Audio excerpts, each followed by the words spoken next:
సుధీ గారు, ఈ సినిమాలో మీ క్యారెక్టర్ ఎలా ఉంటుంది? యూత్ఫుల్గా ఉంటుందా, మెసేజ్ ఓరియంటెడ్గా ఉంటుందా? చెప్పచ్చా? స్టోరీ చెప్పను. దీనిలో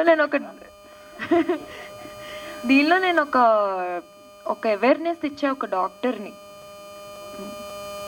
ఒక డాక్టర్ అవేర్నెస్ ఇస్తా, అదే నా క్యారెక్టర్.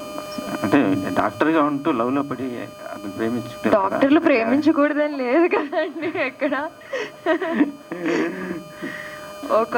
ఒక మంచి ఎడ్యుకేటెడ్ డాక్టర్ ఒక రౌడీ అబ్బాయికి ఎలా పడుతుంది అన్నదే స్టోరీ. అందుకనే అడిగింది మీకు. మీరు డాక్టర్ అంటే క్లాసికల్గా ఉంటుంది. అలా పడేసాడు, మరి నేనేం చేయాలి? చాలా టార్చర్ పెట్టాడు సినిమాలో. Okay okay sir.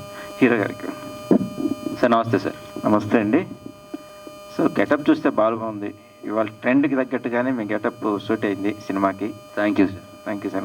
సినిమాలో టోటల్ గెటప్ ఇలా ఉంటుందా, మొత్తం అల్లరి చిల్లరగా ఉంటే హీరోయిన్ ఏడిపించడం ఏంటి అసలు? ఒక ఏ మ్యాన్ ఉంటుందా? ఆ పోస్టర్ ఉంది కదండి సార్, యాజ్ ఇట్ ఈస్ అలానే ఉంటుంది. లుక్ కంప్లీట్గా మాస్ అండ్ రగ్గుడ్గా ఉంటుంది క్యారెక్టర్.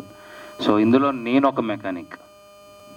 సో అంతకుమించి రివీల్ చేయకూడదు. అంటే బేసిక్గా హీరోయిన్ని అంటే మన స్ట్రీట్లో తిరిగే ఒక అల్లరి చిల్లరగా ఉండే ఒక అబ్బాయి, బాధ్యత లేని ఒక అబ్బాయి, తల్లి చెల్లి ఉన్న తండ్రి లేకోకుండా పెరిగితే ఎలా ఉంటుంది, ఆడికి ఆ రోజే లైఫ్. వాడు ఆ రోజు ఏదనుకుంటే అది జరగాలి, ఏదనుకుంటే అది కావాలి అన్నట్టుగా ఉన్న ఒక మైండ్ సెట్ అబ్బాయికి. దేవత లాంటి అమ్మాయి తగిలితే ఎలా ఉంటుంది? సో ఆబ్వియస్లీ వెనకాల పడకుండా ఉండరు, పడిన తర్వాత పడేయకుండా ఉండరు, పడేసిన తర్వాత ప్రేమించకుండా ఉండరు. సో అలాగా ఈ క్యారెక్టర్కి డాక్టర్ అమ్మాయి రావడం, అంటే మీరు ఇందాక అన్నారే డాక్టర్ లవ్ చేశారు, ఒక రోగిష్టి ప్రేమికుని ప్రేమించలేని డాక్టర్ కూడా డాక్టర్.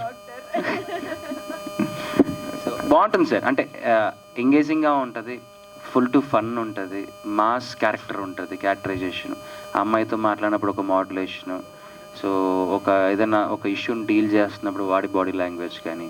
సో ఒక చిన్న ఫస్ట్ టైం నా లైఫ్లో ఒక మంచి కమర్షియల్ ఫస్ట్ అడుగు పెట్టడమే ఒక మంచి కమర్షియల్ సబ్జెక్ట్తో అడుగు పెట్టాను sir. So all the best. Success అవుతుందని నేను కూడా నమ్ముతున్నాను.